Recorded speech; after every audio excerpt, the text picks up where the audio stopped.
Bien, hola, buen día, compañeros. En esta ocasión vamos a llevar a cabo nuestra sesión de esta semana que tiene que ver con la evolución histórica del derecho aduanero.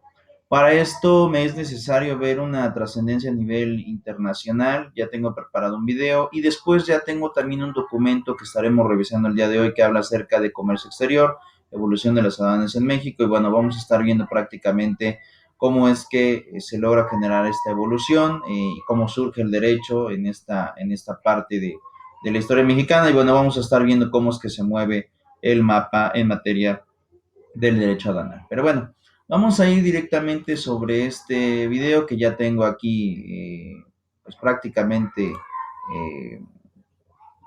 en sintonía y podremos de alguna forma eh, llevar a cabo nuestra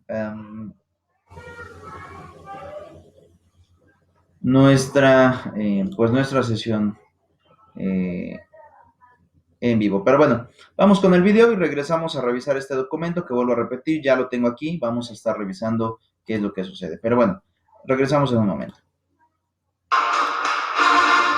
El comercio exterior en la actualidad juega un papel de primera magnitud del desarrollo económico de los países, ya sea en su forma más elemental, el trueque, un, do, des. El comercio lo efectuaba una casta, los vaicias. Las primeras ideas de que las mercancías pagaran un tributo por su introducción o extracción a o de un determinado territorio, creándose en los pasos fronterizos un lugar ad hoc para su recaudación.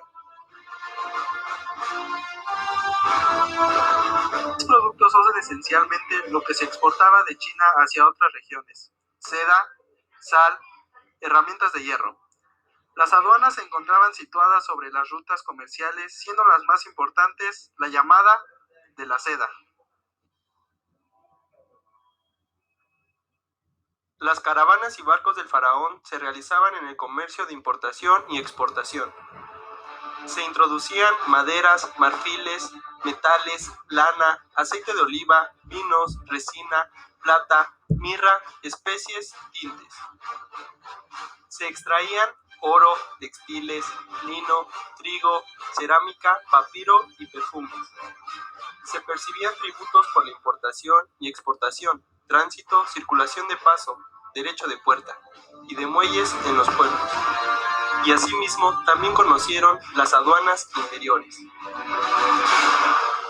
Los vestigios encontrados en Karun, fuera de la ciudad de Kadesh, Siria, tenía un fuerte comercio de tejidos de lana y estaño. Al salir las mercancías de Asur, pagaban un impuesto de 1 sobre 120 del valor de las mercancías al funcionario de las aduanas llamado limu. A la entrada de Kanesh se pagaba en 2 sobre 65 sobre el valor de la mercancía al sobrevalor local. El Código de Hammurabi recogió fielmente la vida jurídica, económica y social de los babilonios. El comercio que se realizaba a través del caudaloso río Éufrates pagaba un tributo por las mercancías que se introducían. El pago consistía en la 10ª parte de los productos importados, en el tráfico fluvial o a través de caravanas de tráfico terrestre que realizaban los mercaderes llamados tankarum.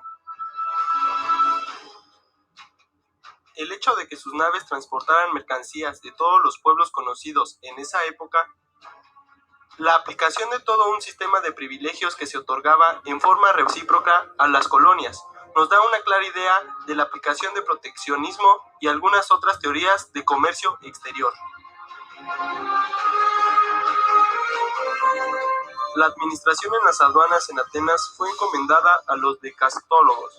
Se encargaban de recabar el tributo de carácter aduanero denominado emporium, que era el lugar donde concurrían para el comercio gentes de diversas naciones. El impuesto se cobraba a la entrada de las mercancías a los puertos griegos, y su cuota impositiva consistía en la 50ª parte del precio de la mercancía, o sea, un 2% de su valor. Esta cuota podía variar hasta un 10% según las necesidades del erario. Las aduanas en Roma se atribuyen al cuarto rey Anca Marcia, quien estableció en el puerto de Ostia. El tributo que grabaría el comercio de importación y exportación y que en homenaje a este puerto se le denominó portorium. El portorium tenía un triple aspecto: impuesto aduanal, porque se exigía a la entrada o salida del imperio o de las provincias que lo componían. En materia aduanera, a semejanza del telorium romano, grabándose la importación con un impuesto denominado quincuagésima, siendo percibido por los cuestores, los vizcondos dictaron algunas disposiciones de carácter fiscal para asegurar el ingreso de su renta en beneficio del erario real. La política aduanera establecida por los árabes se basaba en una tendencia fiscal, pues considera al producto obtenido de sus aduanas como un recurso para el sistema financiero.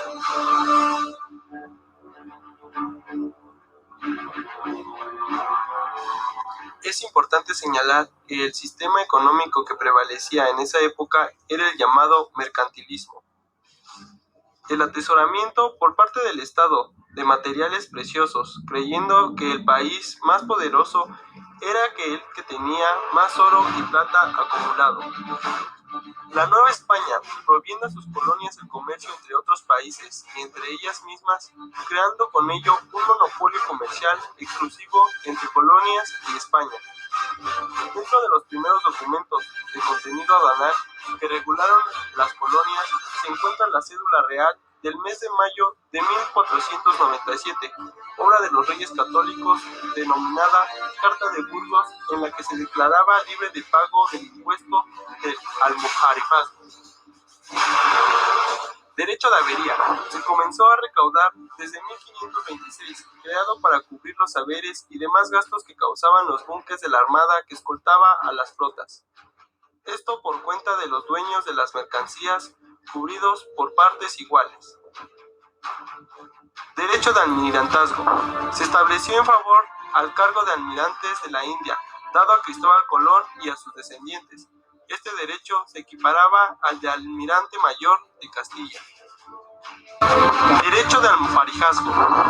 Regulado, como ya se menciona, desde el Código de las Partidas, se percibía en España y Nueva España, y no solo a la salida, sino también a la entrada de las mercancías. Derecho de tonelaje, creado en 1608 en favor de la universidad, no siendo igual para todos los buques. Normas arancelarias. El comercio se declaró libre al independizarse México, y los puertos se abrieron a los buques de todas las naciones. Se implantó desde el primer momento el régimen de la prohibición, declarando vedada la importación de lo que producíamos o suponíamos producir. Era así como México empezaba su vida independiente, con un arancel que prohibía comercializar lo que se producía. También contenía una lista de objetos que podía importar libre de impuestos y otros más de artículos que se podían importar cubriendo el impuesto de importación. Bien, bueno, básicamente como podrán darse cuenta, tenemos esta situación, bien ya me pueden ver, en donde en materia de derecho han existido diferentes legislaciones. Bueno, ahí veíamos, por ejemplo, desde el Código de Hammurabi, ¿no? Es decir, esta legislación de Medio Oriente que empezaba a regular por la cuestión de el paso de mercancías que venían por el río Éufrates, es decir, la primera forma que empezaba a generarse de, pues, de comercio. Eh, y eso implicaba que obviamente existieran estos pasos en donde se hicieran revisiones de las mercancías que estaban ingresando a las diferentes naciones. También tenemos, por ejemplo, la época de los godos, ¿no? Si ustedes recordarán, los godos fue una civilización muy importante que incluso tuvo alguna apariencia, una pequeña familiaridad con el Imperio Romano. Es más, prácticamente la legislación goda tiene principios y fundamentos del Imperio Romano, del derecho romano. Entonces, ahí se parte también otro tipo de legislación. Y como se habrán dado cuenta, cada uno de los países ha tratado de generar estas regulaciones para que de alguna forma empiecen a tener un ordenamiento jurídico que logre regular la entrada y la salida, pues, de prácticamente todas las mercancías, ¿no? Que esto es algo fundamental para poder llevar a cabo las diferentes transacciones que existen a nivel internacional. Y bueno, que hoy en día son preponderantes. Sin embargo, aquí la cuestión es qué pasa con las dependencias aduanales, con estos recintos que han sido completamente fabricados y diseñados para poder contemplar, vigilar, documentar todo el pase de mercancías que existe de las diferentes naciones, ¿no? Hoy el tráfico de mercancías no es solo exclusivo de México, el tráfico viene prácticamente de todas las naciones, de todas las regiones del mundo. Asia logra negociar con Rusia, ¿no? Es decir, Europa negocia con Medio Oriente, nosotros los americanos negociamos con Europa y con Asia, es decir, estamos prácticamente abiertos al mercado, algo que de alguna forma implica que haya un flujo comercial, un flujo de objetos y mercancías pues muy grande. Y es por eso que es necesaria esta situación y regulación del tema de las aduanas. Ahora, el documento que vamos a revisar el día de hoy tiene que ver con esta situación, con la evolución de las aduanas en México. Ya lo vamos a situar, perdón, en el caso mexicano, cómo es que empiezan a funcionar estos, pues estos signos y estas contemplaciones. Bueno, híjole, yo creo que voy a hacer un poquito más grande esto porque prácticamente no se ve mucho y bueno, me parece que aquí me tapo o estoy tapando la pantalla, entonces bueno, vamos a quitar un poco la cámara y vamos a estar visualizando este ejemplo. Y tenemos lo siguiente, dice, se ha dicho que la aduana es una oficina que representa al Estado Nacional en las fronteras de este. Su actual transformación viene aparejada con el debilitamiento de los estados nacionales, consideradas comunidades geográficas con fronteras definidas, con diferencias políticas y culturales y enfrentadas entre sí. En algunos casos desaparecen estas diferencias, valga el ejemplo de Europa, que se ha conformado en una comunidad de estados y las fronteras se han difuminado junto con los aranceles. En México, las aduanas y su normatividad, es decir, el derecho aduanal, han seguido el camino señalado por las políticas económicas, cuyo comercio se ha basado hasta ahora en acuerdos multilaterales. Y esto habría que tomarlo muy en cuenta. Hoy en día, los acuerdos multilaterales, que en realidad vamos a decir que son tratados internacionales, en estos tratados no solo se logran tipificar cuestiones que tengan que ver única y exclusivamente con el tema de las mercancías, no solamente en ese tenor va, sino también tenemos tratados internacionales que tratan de regular la eliminación de las barreras comerciales para que obviamente sea muchísimo más fácil la entrada y salida de mercancías. La barrera comercial más común de la cual podremos hablar es el pago de intereses o el pago de impuestos al comercio exterior. Esto implica un término que hoy denominaremos pues aranceles. Sin embargo, vuelvo a repetir, no es la única legislación, no es la única forma de poder generar estas barreras comerciales. Otro de los signos más importantes de hablar acerca de barreras es cuando hablamos precisamente del tema que tiene que ver con los impedimentos y las fallas administrativas en las que de alguna forma recaen estos países. Cuando hablamos de barreras administrativas estamos hablando de trámites burocráticos. Entonces, el hecho de que también se pida que se eliminen eh, este tipo de criterios, ¿no? Esto de alguna forma también conlleva a que la autoridad empieza a quitar estos trámites que se vuelven de alguna forma eh, prioritarios y que lejos de ayudar a que el flujo comercial continúe, pues prácticamente lo impiden. Entonces, ante esa situación vamos a tener esta parte en donde pues también vamos a estar hablando de eliminación de barreras administrativas. Vuelvo a repetir, estas barreras administrativas, pues comúnmente y en muchas ocasiones resultan ser el tema de las cuestiones aduanales, ¿no? Entonces, ante esta parte, en pocas palabras, podremos decir que tenemos en realidad una cuestión bastante extensa, bastante compleja, porque no estamos a una sola determinación, a una sola legislación, sino que estamos ante un cúmulo de determinaciones que implican situaciones eh, en donde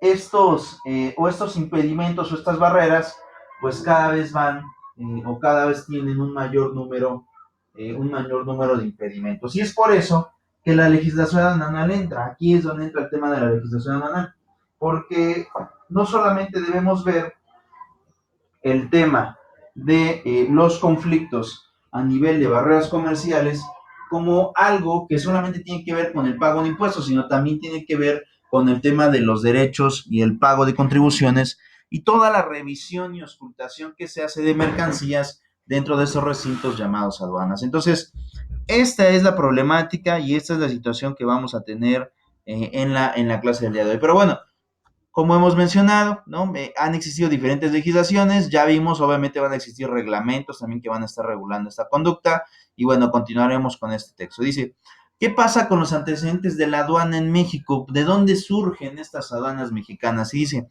la actividad aduanal en México se inició apenas consolidada la conquista. El meticuloso control que ejercía la corona española en la vida económica de todas sus posiciones fue particular sobre las mercancías que llegaban del Nuevo Mundo. Incluso se crearon instituciones como la Casa de Contratación en 1540, encargada de fiscalizar el tránsito de bienes y personas entre las metrópolis y sus colonias. Su edificio se ubicó frente a la Plaza de Santo Domingo, la gran cantidad de carruajes que se estacionaba en la zona, a la espera de que los oficiales de aduana revisaran sus mercancías, provocaba problemas de tránsito con los habitantes del centro de la Ciudad de México.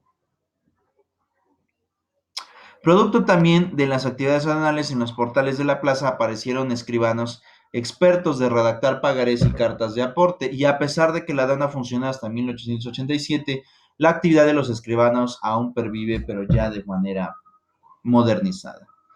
Durante el primer periodo del virreinato, el comercio entre las colonias americanas fue obstaculizado por diferentes leyes y restricciones, que esto aquí es donde les hablo y donde les dije hace un momento de las barreras comerciales.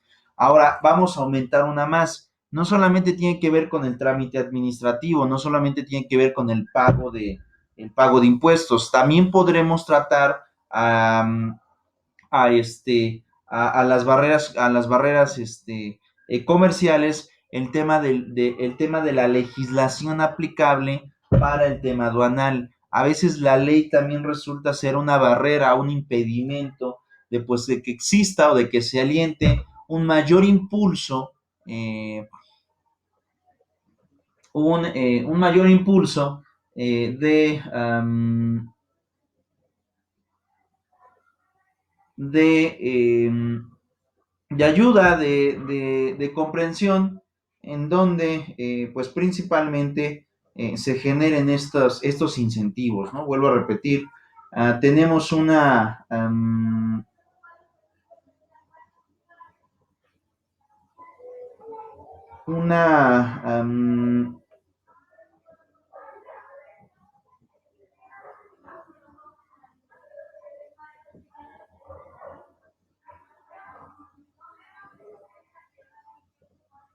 una situación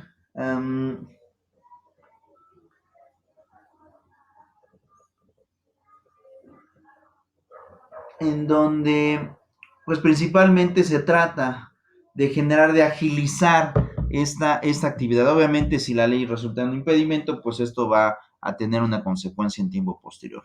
Y continúa, dice, debido a la política era que los productos debían pasar siempre por los puertos españoles con la imposición del almojarifazgo, impuesto aduanal por excelencia entre 5 y 7%, por el cual se grababa las mercancías que entraban y salían de esta colonia. Y el derecho de avería, impuesto para cubrir los gastos para la protección de mercancías contra el pillaje. Durante el trayecto se desalentaba a los productores y comerciantes que de por sí tenían que pagar otros impuestos, como la alcabala, aplicado a toda compraventa, y la sisa, que se compraba por usar los patrones oficiales de pesos y medidas. A lo largo de las reformas fiscales que efectuó la dinastía borbónica de 1760 y 1808, el panorama cambió, se derribaron las barreras arancelarias entre las posiciones españolas, son con lo que se activó la economía regional y el intercambio económico. Sin saberlo, la monarquía fomentó el contacto ideológico entre las colonias, que ya gestaban sus luchas de independencia. Y eso tenemos esta primera parte, es decir, como podrán darse cuenta, el tema de los impuestos al comercio exterior también es un tema que tiene que ver con la cuestión de la parte de las aduanas. Es decir, en estos recintos en donde, pues en la época colonial, se llevaba a cabo la revisión e inspección de todas las mercancías provenientes del extranjero, estas aduanas también fungían como órgano, vamos a llamarle ejecutor, ¿no? De la corona. ¿Por qué ejecutor? Porque ellos eran los que verificaban en realidad que estas mercancías que provenían del extranjero ya tuvieran, por así decirlo, ya tuvieran los impuestos pagados, los impuestos con los cuales, pues prácticamente se grababa a la mayoría de las mercancías de aquella época. Luego entonces, y tomando en cuenta esto, esta actividad de las aduanas de verificar que el tema de los pagos hacia las autoridades correspondientes por llevar a cabo la actividad comercial en un país determinado continúa hasta el día de hoy. Es una realidad que hoy las aduanas no solamente revisan las mercancías para ver si es que primero pasan los controles de calidad y en su caso los permisos, ¿no? Obviamente para que estas mercancías logren entrar a territorio, sino que también van a estar verificando que pues estas transacciones pues hayan cubierto ya el monto por el cual se les está grabando el tema de impuestos, ¿no? Los impuestos pues prácticamente se logran determinar a partir del precio que declare el exportador. En aquellos años era un precio del precio total, de ahí se fijaban los impuestos, y bueno, ahora vuelvo a repetir, del precio total también del embarque, es como se fijará el impuesto que tendrá que pagar aquel, ya sea importador o exportador, según sea el caso. Um,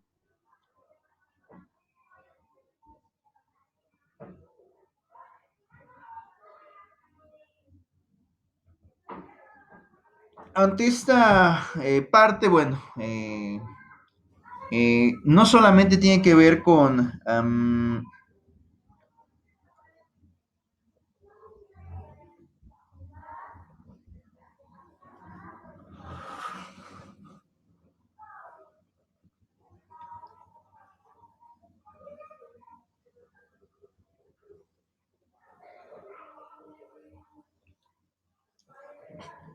sino que también tiene que ver con una parte de que se empiezan a detonar con el tema de aduanas y el tema de comercio exterior, se empiezan a detonar estos perfiles en donde prácticamente cada región empieza a comercializar con sus diferentes productos, ¿no? Es decir, ya no tenemos como tal una forma de estar generando inversiones a corto o a lo mejor hasta largo plazo, porque de alguna forma, cuando tú pones el sistema y estableces el sistema abierto de comercio, las aduanas también van a empezar a detonar una forma nueva de poder generar ingresos de un país a otro país, pero de forma determinada. En este caso, con el cruce de mercancías.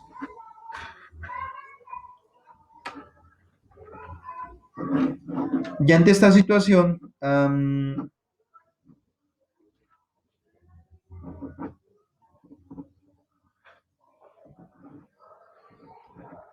podremos decir que en realidad estos márgenes también empiezan a incentivar el tema de la proliferación de actividades comerciales en diferentes ámbitos. Pero esta naturaleza es con la que nos vamos a encontrar. Fíjense, tras la independencia, el mantenimiento del control de los puertos, sobre todo de las aduanas, era prioritario desde la perspectiva económica, casi de manera exclusiva al comercio exterior del país.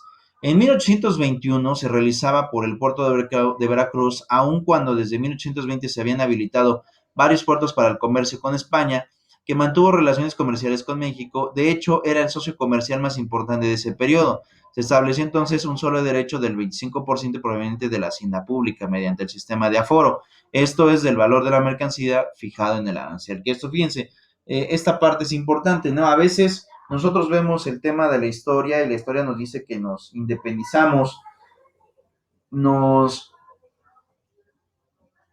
nos logramos separar de la corona española o del imperio español.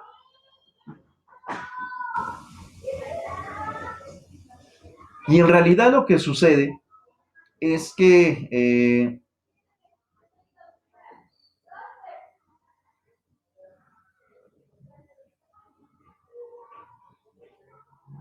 es que no pudimos dejar de verlos, ¿no? Es decir, eran todavía pues nuestros socios comerciales, y entonces esto resulta una idea un poco compleja y a la vez un poco complicada también de creer, porque por una parte estábamos peleando la independencia de ellos, pero por otra no dejábamos de alguna manera el yugo por medio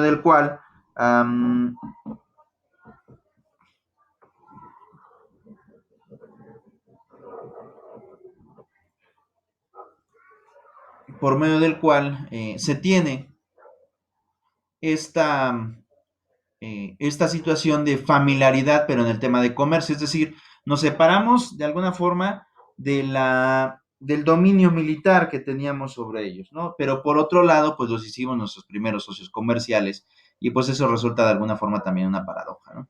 Las importaciones de México eran en su mayoría de bienes de consumo sobre todos los textiles y muy pocos bienes de producción. Asimismo, las exportaciones se centraban en materias primas, metales, minerales y texturas vegetales. Esa situación fue similar durante el siglo XIX. El comercio exterior proporcionaba casi el 50% del ingreso federal y por esta razón fue de suma importancia el control de las aduanas durante la Reforma y en los inicios de este siglo. Ahora, ¿qué sucedió en el siglo XX al XXI? Ya en esta transición que podremos llamar en el día de hoy, ¿no? Entre 1900 y los 2000, que bueno, de los 2000 pues apenas vamos 19 años, pero este siglo XXI pues ya empieza a tornar su primer informe de los primeros 20 años. Pero bueno, vamos a ver qué pasa con el análisis. Dice, el proteccionismo estatal no ha sido privativo de los gobiernos revolucionarios, pues durante el régimen de Porfirio Díaz, mediante los elevados aranceles, se favoreció a ciertos sectores como el textil y el acero, como explica Graciela Márquez, ¿no? Y dice Graciela, en los años 90, ¿no? En los años 90, 1890, José Ilimantur, secretario de Hacienda de 1893 a 1911, consolidó una política arancelaria favorable a la sustitución de las importaciones por la vía de la reducción de tasas a materias primas y bienes de capital y su aumento de bienes finales. En 1916, en la plena revolución, se ubicó la tarifa de aranceles con la que se redujeron los gravámenes de los artículos de primera necesidad y se aumentaron para los artículos de lujo. En ese mismo estudio se muestra cómo en 1910 a 1911 el ingreso por aranceles representaba en promedio 45% de los ingresos totales, mientras que de 1918 a 1929 fue de 19%. Márquez analiza los factores que determinaron el crecimiento económico del país en este breve periodo, entre los cuales están los aranceles como un instrumento más, ¿no? En pocas palabras, el tema de los aranceles o el tema de poder cobrar impuestos al comercio exterior no es la única y exclusiva forma de poder determinar el mercado, ni tampoco es la única forma de poder controlar mercancías dentro de las aduanas, sino que existen muchísimas más visiones para poder llevar a cabo pues este tipo de ejecuciones.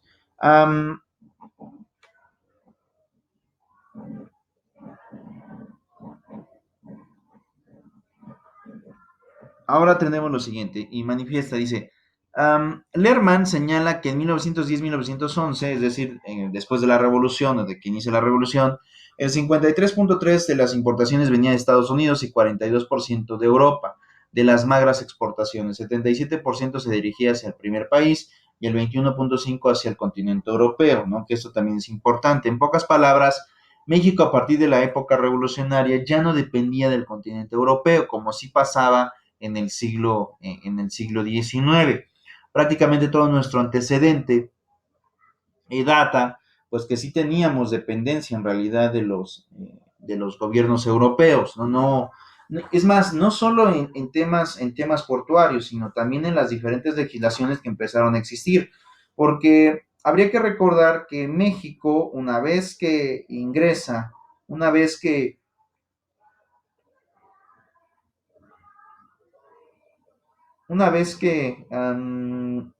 de alguna forma empieza a independizarse, eh,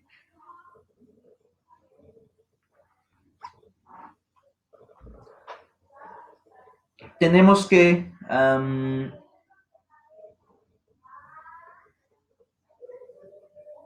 tenemos que poner muy en cuenta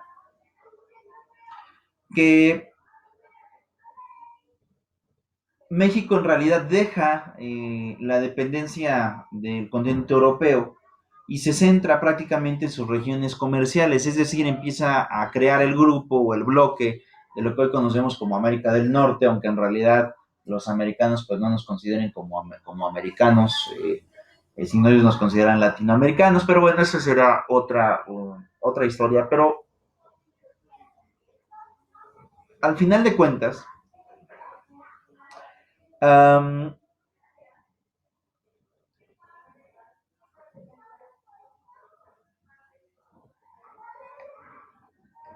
sí podremos manifestar que México se quita esa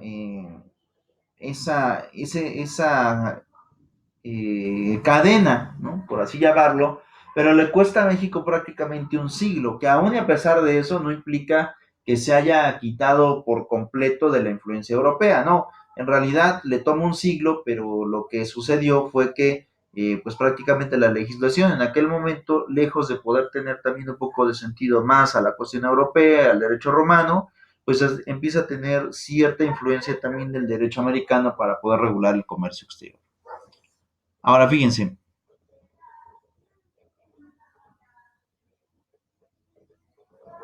a finales de los años 70 se incrementaron las exportaciones petroleras con el descubrimiento de nuevos pozos. Para ser exactos, aquí en estos años, compañeros, se logra descubrir el pozo de Campeche, que hasta el día de hoy es el pozo más grande que tiene el gobierno de extracción de petróleo.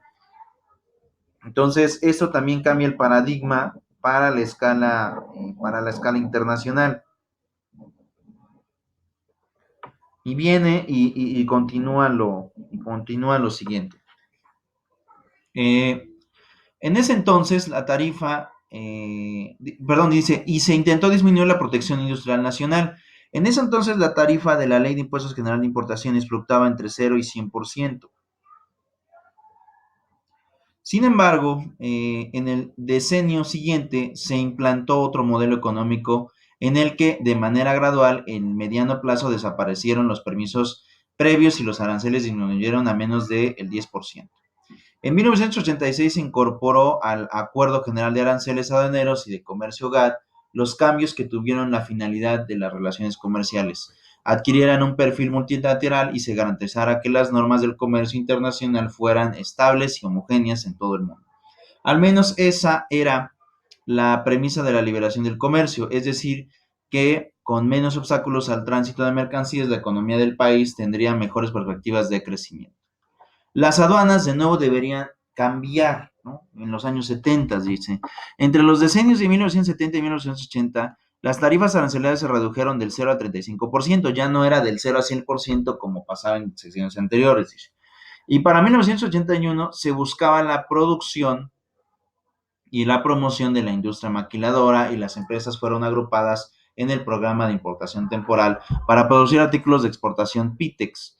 Es decir, se restablecieron normas de valoración de las mercancías y se redefinieron los regímenes aduaneros. También con esta ley aduanal de 1981 se simplificó la estructura administrativa. En 1985, cuando la crisis motivó un tropiezo en el crecimiento económico del país, la dirección de la economía no estaba en duda. Hacia el exterior, en 1996 se reformó la ley aduanera. Más que elaborar las reglas fiscales para lograr eficacia en la recaudación o en algún otro tipo de fallas, se adecuó a lo requerido en el Tratado de Libre Comercio de América del Norte. Un cambio notorio cuya exigencia tenía como objetivo la legalización de las aduanas, ¿no? Es decir, que ya no pusieran tanto trámite administrativo y entorpecieran de alguna manera el flujo de comerciales o de comercio. Ahora, sobre esta parte, habría que señalar lo siguiente. El Tratado de Libre Comercio hoy en día, o los diferentes tratados de libre comercio hoy en día, resultan ser el marco jurídico por el cual también se va a empezar a regular el tema de las aduanas. Ahora, sobre este entendido, tendremos que prácticamente eh, comprender, comprender lo siguiente. Y tenemos esta, um, esta, esta sesión. Um, y tenemos esta primera parte, fíjense. Los tratados internacionales toman gran relevancia a nivel internacional, ustedes recordarán, después prácticamente de la celebración del acuerdo o de los acuerdos de Bretton Woods, es decir, después de la Segunda Guerra Mundial. ¿Qué es lo que sucede? ¿No? ¿Qué es lo que sucede cuando se logran generar estos acuerdos de Bretton Woods? Yo aquí vamos a poner, porque voy a empezar a dar unas explicaciones. Con esos acuerdos de Bretton Woods, recuerden que se empieza a ponderar el tema de la legislación en materia internacional. Entonces, para poder quitar estas barreras que cada país ponía en sus diferentes aduanas, empezaron a celebrarse tratados internacionales. Entonces, ¿qué es lo que sucede? Muchas de las aduanas, independientemente de la ley local o nacional a la cual se tengan o deban referencia, también tienen el marco internacional con los diferentes acuerdos en materia de tratados internacionales. Por lo tanto, los tratados también son una forma de regular el comercio a nivel exterior.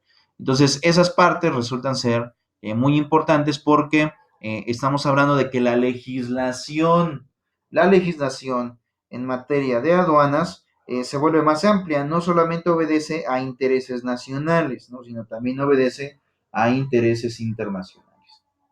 Pero bueno, dice, eh, fíjense, en 1986, México se incorporó al Acuerdo General sobre Aranceles Aduaneros y Comercio, llamado GATT. Los cambios tuvieron la finalidad de que las relaciones comerciales adquirieran un perfil multilateral y se garantizara que las normas del comercio internacional fueran estables y homogéneas en todo el mundo. Al menos esa era la premisa de la liberalización del comercio, es decir, que con menos obstáculos el tránsito de mercancías, la economía del país tendría mejores perspectivas de crecimiento. Entonces, eso es algo muy importante, que era precisamente lo que estaba diciendo. Al quitar los requisitos o al quitar las exigencias tan estrictas que empezaron ya a tener las legislaciones en materia de aduanas, eh, esto empezó a generar una cuestión eh, de de, una nueva legislación con reformas que implicaban en tratar de pedir por las legislaciones aduanales tantos requisitos. Ahora, esto en realidad se empezó a generar para que empezara a fluir el comercio, porque probablemente los intereses a lo mejor no subieron en el pago de impuestos. Bueno, pero ¿qué sucede si tú tienes mercancía durante mucho tiempo en cierto lugar? Pues es obvio prácticamente que lo que vas a tener es una situación en donde la persona puede perder días. Y en materia comercial, el poder perder días implica, ¿no? Esto implica literalmente que vas a tener un retroceso eh, eh, a nivel, eh, pues a nivel económico. ¿Por qué estamos hablando del retroceso? Es muy sencillo. Los días en materia comercial no se cuentan por días perdidos, ¿no? Se cuentan en realidad por dinero. Es decir, el hecho de que un día tu mercancía no se ponga en circulación al país que tú determinaste para que estos empezaran a fluir, esto empieza a generar que tú pierdas dinero, porque esos días, en lugar de que tu mercancía empiece a venderse, no se va a estar realizando, pues esto genera precisamente la pérdida. Entonces, es muy importante que en materia comercial se eliminen este tipo de complicaciones.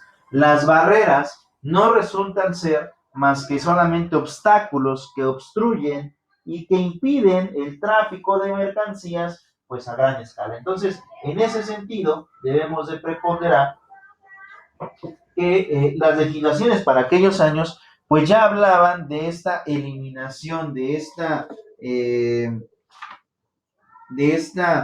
situación de poder quitar estos impedimentos de manera, de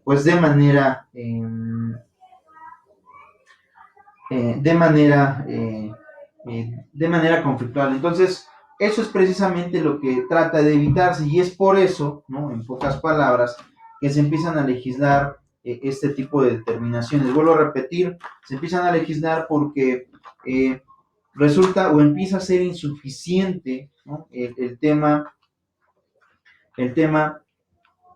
de estos paradigmas, ¿no? Que con mayor frecuencia empiezan a tener una repercusión en materia, en materia comercial. Entonces, esto es precisamente, ¿no? Lo que pues trata de evitarse a toda costa bajo este tipo de, bajo este tipo de perspectivas. Entonces, es una de las situaciones que más genera, eh, a lo mejor vamos a llamarle así dudas, tomando en cuenta, ¿no? Tomando en cuenta que las barreras comerciales pues empiezan a ser impedimentos para el comercio y es precisamente sobre lo que se va a estar legislando en un tiempo posterior.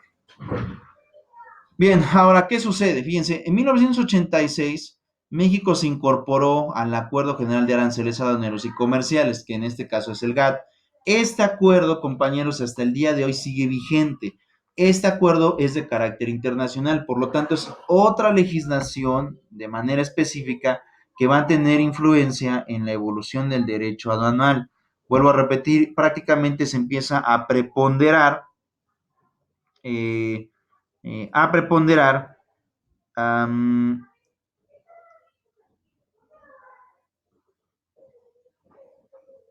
la cuestión de,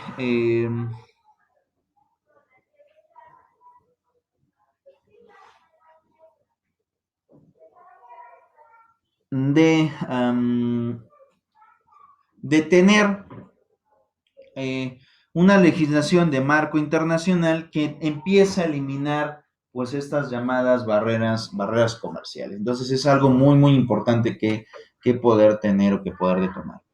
Ahora dice, los cambios tuvieron la finalidad de que las relaciones comerciales adquirieran un perfil multilateral y se garantizara que las normas de comercio internacional fueran estables y homogéneas en todo el mundo. Al menos esa era la premisa de la liberación del comercio. Es decir, que con menos obstáculos al tránsito de mercancías, la economía del país tendría mejores perspectivas de crecimiento.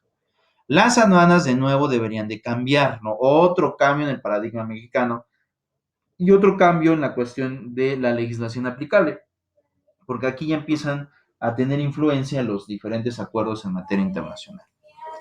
Las aduanas de nuevo deberían cambiar entre los decenios de 1970 y 1980. Las tarifas arancelarias se redujeron entre el 0 y 35%. Para 1981 se buscaba la promoción de la industria maquiladora y las empresas fueron agrupadas en el programa de importación temporal para producir artículos de exportación PITEX. Es decir, se restablecieron normas de valoración de las mercancías y se redefinieron los regímenes aduaneros. También con esta ley aduanal de 1981 se simplificó la estructura administrativa, que eso prácticamente implica el poder reducir de alguna manera que los diferentes